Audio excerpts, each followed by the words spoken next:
Moi! Taas mennään uudella autolla. Nyt mulla on koeessa todellinen kiusahenki, räyhäähenki, häirikkö. Nämä nimenomaan positiivisessa mielessä. Nimittäin MG4 X-Power. Joo, eli kuvittele tilanne, sulla on alla Golf-kokoluokan henkilöauto, jossa on 435 hevosvoimaa ja 600 newtonia vääntöä 0-100 3,8 sekuntia.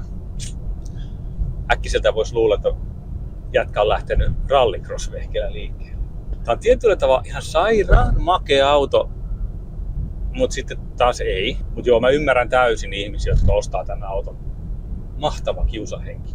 Tämä on ylivoimaisesti halvin tämän tehoinen auto, mitä markkinoilla löytyy.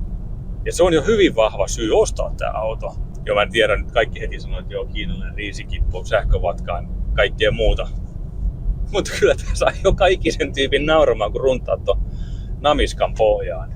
Ja auto maksaa vaan 43 500. Hei haloo! Jokaisella miehellä pitäisi olla tämmönen häirikkö omassa tallissa.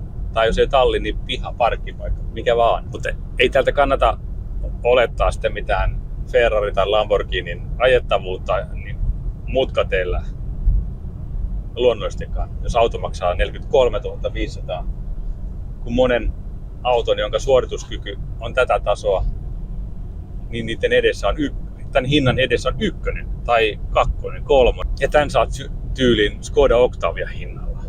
Ihan mahtava laite.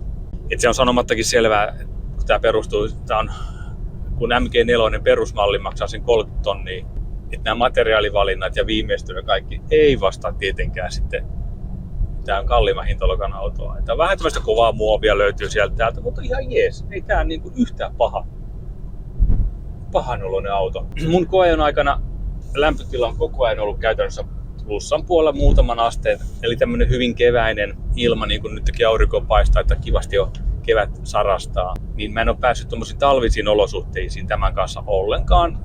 Ja niissä ilmeisesti tämän auton kanssa on vähän suurimmat haasteet sitten. Niin kuin yleensä aina on, että autojen oikeat ominaisuudet sitten alkaa erottua, kun olosuhteet heikkenee. Tässä autossa on 5 ajotilaa. Löytyy lumi, eko, normaali, sportti ja mukautettu. Ja se mikä tässä on vähän jännä, että aina jos ajaa normaalitilassa, liikkeelle lähdöt tapahtuu takavedon avulla ja etuveto sitten tulee mukaan vähän myöhemmin. Ja nyt kun mä oon tommosia nopeita kiihdytyksiä tehnyt normaalitilassa, märällä asfaltilla ja pikkasen tommoista mustaa jäätä ollut, niin se aina sutasee jonkun matkaa noilla takarenkailla ennen kuin etupää tulee mukaan, ja siinä tulee aina se nykäisy. No sitten pitää ottaa toi sporttiasetus, niin sitten mennään koko ajan nelivedolla. Ja se kannattaa kyllä sitten niin kuin ehdottomasti mekin pitää koko ajan se toi sporttiasetus päällä. Et jos haluaa nopeita kiihdytyksiä tehdä, niin aina toi sporttiasetus päälle. Niin etuveto kytkeytyy päälle, sen kyllä huomaa sen nykäyksen. Että okei, taas huomaa, että kun on kyseessä halpa auto, niin kaikkea ei voi saada, ja joten näin ollen tämä luistonestojärjestelmä ja tämä softa ei läheskään niin kehittynyttä kuin sitten kalliimmissa vehkeissä. Että se voisi olla meillä selkeästi sivistyneen. Eli sporttiasetus päälle, niin sitten mennään sitten koko ajan nelivedolla. Eikä toi töppönen lyö turhaa joutavaa. Nytkin on täysin tuonne kuiva asfaltti, missä mä ajelen. Ja mulla oikein semmoista on niinku käsitystä siitä ollut tämän koeajan aikana, että mikä on auton äärikäyttäytyminen liukkaassa olosuhteessa ja kuinka. Että mennään valitettavasti näin, että mulla on tänne kevätkelin koeajo ja sen perusteella tämä menee hyvinkin vahvasti jatkoon. Olen nyt viikon ajellut tällä MG4 536 kilometriä ja ajotietokoneen mukaan keskikulutus 20,6 kilowattituntia 100 kilometrillä. Ihan kohtuullinen lukema. Auto on saanut vähän happeakin aika tavalla, niin kuin varmaan tämmöisen auton ostajalla aina, niin kiihdytyksiä ja moottoriteille ohituksia tulee, että se kuluttaa.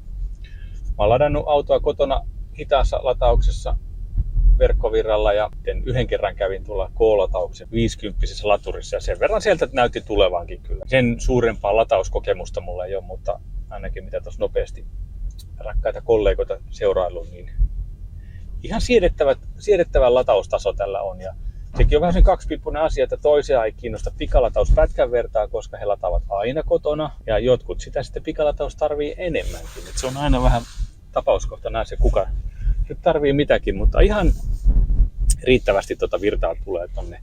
Ja taas täytyy muistaa ja suhteuttaa auton hankintahintaan tämä koko homma. Eli kun auto maksaa ton 43 500 €, niin aivan kaikkea sä et voi vaatia samassa paketissa. Tai totta kai voi vaatia, mutta ei voi olettaa, että se automaattisesti tulee. Tämä on kuitenkin edelleen ylivoimaisesti nopein auto tähän rahaan. Mutta ihan pirun hauska häirikkö tämä auto on. Et mä ymmärrän kyllä täysin ihmisiä, jotka ostaa tämmöisen auton. Et jos ei ole hirveän suurta tarvetta kuljettaa paljon ihmisiä, mä saan ihan ok ajoasennon tässä. Ei nyt mikään maailman paras, mutta tämmönen ihan jees. Ei nyt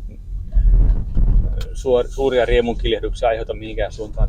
Istumet tuntuu hyvältä, ne ei oikein anna hirveästi sivuttaistukea, reisitukikin jää vähän vaillinaiseksi, mutta ihan ok. Ei mua tässä sinänsä häirinnyt istua yhtään, ja kun mä en edelleenkään tykkää noista korkeista katumaastureista ja crossovereista, niin mä tykkään enemmän tämmöistä, että ollaan täällä vähän alempana. Tää on paljon dynaamisemman tuntusta istuskella täällä alhaalla, niin sen suhteen ihan ok. Ei nämä istuimet semmoiset ole, että näillä houkuttaisi lähteä minnekään rataa kiertämään, että kyllä sitten voi tehdä tiukkaa pysyä tässä istuimessa, mutta mä kestän tämän, koska hinta on taas näin halpa. Toi näyttö tuossa edessä, niin huomaa, että se on kyseessä halvin auto, ei se läheskään ole niin hieno grafiikalta ja kaikelta kuin moni muu, mutta hyvin yksinkertainen, simppeli, kaikki löytyy mitä tarvii, eli sinänsä mä tykkään tästä, että on ihan keskitytty perusasioihin, ei ole lähdetty kikkailemaan. Kaikki mitä kuski tarvii ja mitä loppukerrassa ihminen tarvii arkia jossain, niin on hyvin vähän noita kaikkea tingeltangeleita ja muuta. Tärkeintä on, että lämpötilat pystyy helposti säätämään tuosta ylös alas. Pyyhkiät kaikki on helposti saatavilla, koska ne on mitä tämmöisessä suomalaisessa arkisessa ajossa kaipaa, että on helposti saatavilla. Mua ärsyttää tuolta palikoista joka paikasta hakee kaikkia asioita, että mitä olla helposti yksinkertaisesti saatavilla. Volumenappi tuossa, takalasin lämmitin löytyy tosta ja noin. Et sinänsä hyvin yksinkertainen, simppeli. Se sopii tämmöiselle yksinkertaisen simppelille miehille, niin myös tämmönen yksinkertainen auto, että sinänsä tavallaan vähän sykähdyttää tämä auto kyllä. Nimenomaan just ton hinnan takia, että kun se on laitettu noin kilpailukykyiseksi.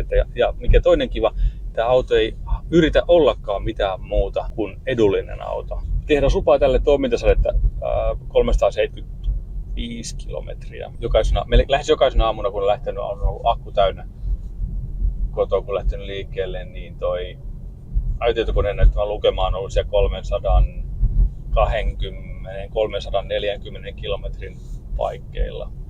Tosiaan joo, en ole mitään toimintasade-ennätystä en ole tehnyt. Tämmöistä nurkkaa suhailut tällä, niin kuin varmaan monella muullakin on, joka tämmöisen auton ostaa, niin ajelee tämmöisiä nurkkaa ja lyhkäisiä suorituksia, että tuskin tätä autoa ostetaankaan mihinkään levin matkoille tai pitkiin autoreissuille. Että sinänsä tämä ajaa asiansa hyvin, että tätä ei voi verratakaan mihinkään mahtavaan isoon maantien nielijään, vaan tämä on toinen nurkka-alueiden kiusahenki. Ja siinä tämä ajaa asiansa oikein hyvin. Että hyvin voin kuvitella, että kun auto on suunniteltu muualle kuin tämmöisiin talvisiin olosuhteisiin, että niissä se ominaisuudet voi vähän kömmähtää. Että se harmittaa, että mä en niitä päässyt niin suoraan kokeilemaan, että miten tämä suoriutuu talven lumisista sladitteluista, koska musta oli äärimmäisen hauska kokeilla.